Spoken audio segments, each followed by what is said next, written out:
त्यांनी खूप त्रास दिला आहे व मला काल मारहाण पण केली त्याच्यावर लक्ष्मण स्वामीनाथ चौगुले यांनी मारहाण केली व धमकी द्यायला लागले, डिवोर्स दे नाही तर तुला मारून टाकतो म्हणून. डिवोर्स कशाचं काय? डिवोर्स ह्याच्यासाठी केलं आहे त्यांनी दुसरं लग्न केलं आहे व दुसऱ्या बाईशी शारीरिक संबंध आहेत त्यांचे. आज 2 वर्ष झालं त्यांनी मला सोडून दिलेलं आहे. माझी 2 मोठी मुलं आहेत. दिराने माझ्या अंगावर हात टाकलं होतं म्हणून भांडण येत नव्हतं, बायकोची भांडणं पण नव्हते तरी एवढं प्रकरण वाढवलं. सासूने दिराने मला खूप मारहाण केली व काल बी कोर्टात केस झाल्यावर त्यांनी मला खूप मारहाण केली. चैतन्य हॉटेलजवळ हे सगळं प्रकरण झालं. कोण मारले? लक्ष्मण.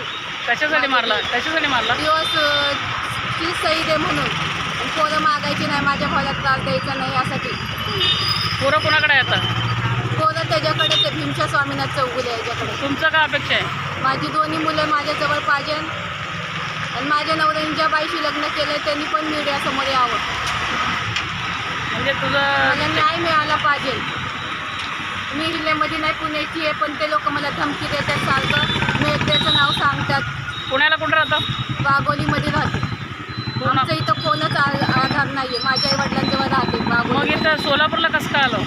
काल कोर्टात मुलांसाठी केस होती, ती पण डिस्कस केली कोर्टाने. हां. दाखवलीच नाही ती केस. काय झालं काहीच कळलं नाही. कोर्टात पण जजनीच तर म्हणले केस काढून घेतली बाई त्यांनी. किती वाजता मारहाण केलं त्याने? काल संध्याकाळी 7 ते 7:30च्या दरम्यान मारहाण झालेली. मग तू दाखल कुठं केले? त्या पोलीस चौकीमध्ये MIDCच्या पोलीस ठाण्यामध्ये हे दाखल केली. म्हणजे तुला न्याय मिळाला पाहिजे. न्याय मिळाला पाहिजे फक्त मला.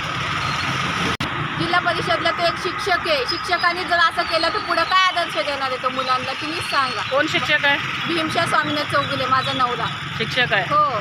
तो माझ्या मुलांना पण वाईट वळणाला लावायला लागला. मला न्याय हवाय, दुसरं काहीच नको. कोणाकोणाचं आहे?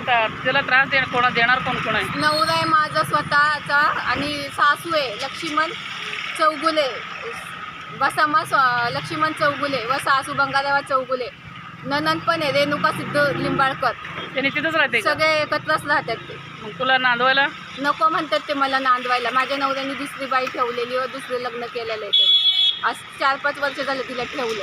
असं स्वतः कोण तुला माहिती आहे का? कोण सांगितलेलं आहे? सांगितलेलं नाही, मला स्वतः माहिती आहे. मग याच्या पुढं काय करायचं? तुला काय अपेक्षा आहे? मला न्याय हवाय फक्त. मला पोटगी चालू हवं, माझी 2 मुलं मला मिळाली, एवढीच मला अपेक्षा आहे.